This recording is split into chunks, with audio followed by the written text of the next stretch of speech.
आज हम लोग हिंदी ग्रामर में शब्द निर्माण जिसे हम वर्ड फॉर्मेशन कहते हैं उसका एक सेकंड टॉपिक है प्रत्यय, जिसे हम इंग्लिश में सफिक्स कहते हैं, इसको पढ़ेंगे।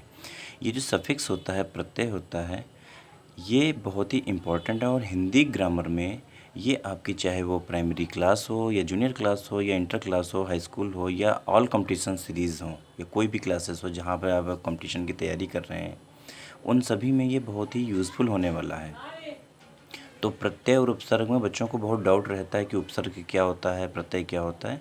तो आपको ये हम क्लियर करा दें, ये जो आपके उपसर्ग होते हैं वो आगे लगते हैं, ये हम पहले वीडियो में बता चुके हैं। और जो आपके प्रत्यय होते हैं जिन्हें हम सफिक्स कहते हैं, ये हमेशा पीछे लगते हैं। ठीक है, इतना याद कर लीजिए, प्रत्यय और पीछे, इतना याद करिए। अगर प्रत्यय पीछे है तो उपसर्ग तो जाहिर है कि आगे ही होगा।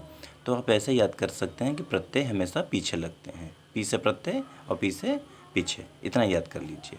तो हम लोग स्टार्ट करते हैं, इसको बहुत ही इजी पैटर्न से सीखते हैं कि प्रत्यय की पहले डिफिनीशन क्या होती है। तो प्रत्यय प्रायः वे लघुत्तम शब्दांश होते हैं, मतलब प्रत्यय अधिकतर ये ऐसे छोटे शब्द होते हैं जो किसी मूल शब्द का मतलब हो गया मेन वर्ड, किसी मूल शब्द के पीछे जुड़कर नए शब्दों का निर्माण करते हैं, यानी नए शब्दों को बना देते हैं। निर्माण मीन्स होता है बना देना। अब यहाँ पर कुछ एग्जाम्पल हैं तो उसको हम देखेंगे, जो हम समझा रहे हैं उसी को आप लोग देखिए, जिसे हम बता रहे हैं आप लोग बहुत अच्छे से देखिए कि इसका पहला एग्जाम्पल क्या है। पहला एग्जाम्पल है आपका, मैंने एक वर्ड लिखा है पाठ। पाठ एक मूल शब्द होता है, पाठ मीन्स चैप्टर, ये तो आप जानते ही हैं। अगर इसी में हम अक को जोड़ दें, अक क्या है, कुछ नहीं, यानी जीरो है। अक को जोड़ दें, जो जीरो होता है वही हमारा क्या होता है, प्रत्यय होता है। पाठ अलग है और अक का कोई भी वजूद या कोई भी उसका अर्थ नहीं होता है। तो पाठ में अक जुड़ जाएगा तो क्या बन जाएगा, पाठक। पाठक एक नया शब्द, यानी पाठ को पढ़ने वाला, वो आपका पाठक कहलाता है। इसी तरह से हिंदी में त्याग वर्ड तो होता है, लेकिन बड़ी की तो मात्रा होती है, इसका तो कोई मतलब ही नहीं होता है, तो ये क्या हो जाएगा, प्रत्यय हो जाएगा। तो त्याग क्या है आपका, मूल शब्द। तो मूल शब्द में प्रत्यय जुड़ गया तो नया शब्द बन गया क्या, त्यागी। त्यागी मतलब जो त्याग करने की कोशिश करे या त्याग कर चुका हो। तो अब यहाँ पर हम भेद पढ़ते हैं, यानी काइंड्स पढ़ते हैं, किसके, प्रत्यय के, यानी सफिक्स के। सफिक्स के दो प्रत्यय होते हैं। ये जो ऊपर का हमने पार्ट बताया है, ये आपका प्राइमरी सेक्शन जूनियर सेक्शन में काम आएगा, लेकिन ये जो हम बताने जा रहे हैं ये आपका कंपटीशन में काम आ सकता है या डीपली नॉलेज के लिए काम में आ सकता है कि क्या होता है। लेकिन जो मैंने ये बताया इसी में आपका पूरा चैप्टर ही फिनिश हो चुका है। लेकिन अब इसके हम भेद बताते हैं, इसे अच्छे से ध्यान दीजिए। तो इसके भेद होता है, पहला कृत प्रत्यय, दूसरा होता है तद्धित प्रत्यय। तो कृत प्रत्यय क्या होता है, कृत प्रत्यय में अधिकतर क्रिया के मूल शब्द आकर जुड़ जाते हैं, ये इसका शॉर्ट फॉर्म है, क्रिया के मूल शब्द जुड़ जाते हैं। तो इसकी डिफिनेशन देखिए, ऐसे शब्द या प्रत्यय जो मूल शब्द के अंत में जुड़कर नए शब्दों का निर्माण करें वे कृत प्रत्यय कहलाते हैं। और यही जो कृत प्रत्यय होते हैं यही हमारे कृदंत कहलाते हैं। तो कुछ एग्जाम्पल से ही इसको हम समझ सकते हैं, जैसे बना प्लस आवट। तो बना आपका एक वर्ड है, आवट आपका एक प्रत्यय होगा, तो दोनों मिलकर क्या बन गए, बनावट। तो ये आपके हिंदी वर्ड हो गए। अब संस्कृत में भी कुछ वर्ड होते हैं, जैसे निकट प्लस अस्थ, तो निकटस्थ हो जाएगा। तो निकट आपका तो मूल वर्ड हो गया, लेकिन अस्थ क्या हो जाएगा, आपका प्रत्यय हो जाएगा। तो ये आपका निकट आपका संस्कृत वर्ड बन जाएगा। इसी प्रकार है उपकार। उपकार तो आपका मूल शब्द है, लेकिन ई क्या है, एक प्रत्यय है, तो दोनों मिलकर क्या बन जाएंगे, उपकारी, एक नया आपका वर्ड बन जाएगा। इसी तरह से इन्हीं भेदों को, यानी कृत प्रत्यय, जो कृत प्रत्यय हैं, इन्हीं के 5 और टाइप्स होते हैं, जिनमें आपका कर्तवाचक, कर्मवाचक, करणवाचक, भाववाचक, क्रियावाचक शब्द जुड़े होते हैं। कर्तवाचक क्या होते हैं, जो कर्ता यानी सब्जेक्ट को दिखाते हैं।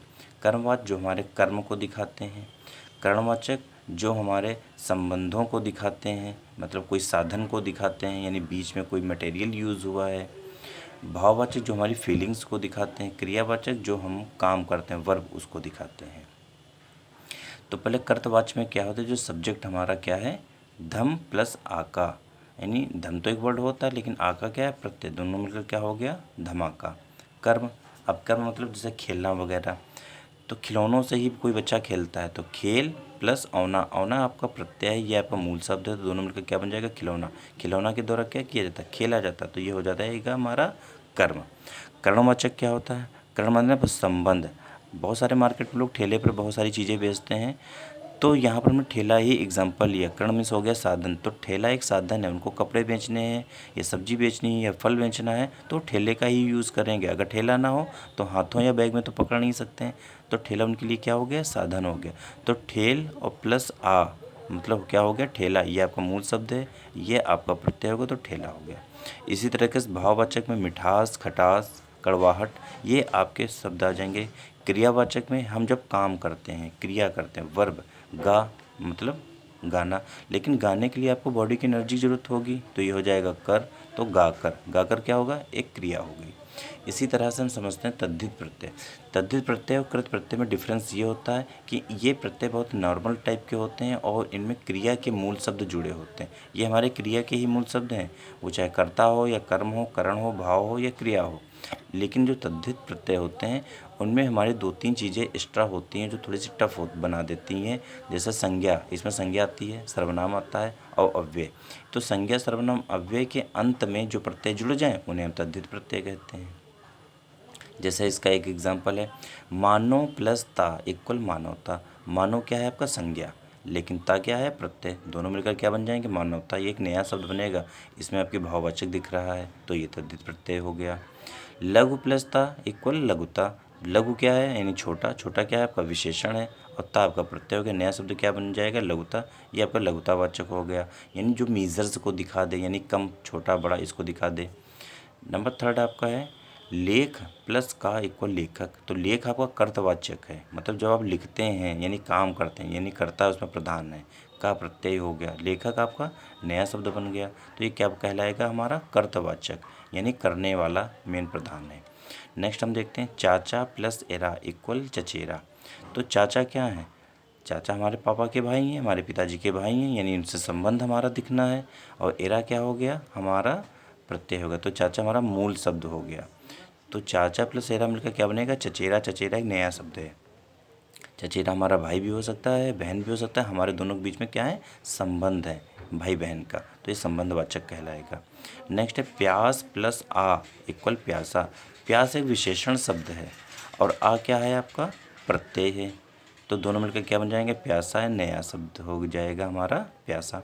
तो क्या बन जाएगा हमारा विशेषणवाचक। यहाँ पर विशेषण आपका दिख रहा है, यानी क्वालिटी दिख रही है। नेक्स्ट है आपका चाचा प्लस ई इक्वल चाची। तो चाचा हमारे क्या हैं, पुल्लिंग है। ई क्या है, प्रत्यय, मतलब कोई भी अर्थ इसका नहीं, सिर्फ पाई होती है। तो चाचा प्लस ई मिलकर क्या बनेगा, चाची। तो चाची हमारी क्या हो जाएंगी, स्त्रीलिंग हो जाएंगी, ये हमारा नया शब्द बनेगा। तो यहाँ पर हम लिंगवाचक समझ जाएंगे। तो तद्धित प्रत्यय में हम भाववाचक, लघुतावाचक, कर्तवाचक, संबंधवाचक, विशेषणवाचक, स्त्रीलिंगवाचक को अच्छे समझते हैं। इसमें हमारे उर्दू वर्ड भी आ सकते हैं, फारसी वर्ड भी आ सकते हैं, विदेशी शब्द भी आ सकते हैं, तो ये हमारे तद्धित प्रत्यय कहलाते हैं। तो इसी के साथ में ये टॉपिक हमारा फिनिश होता है। Okay, thank you.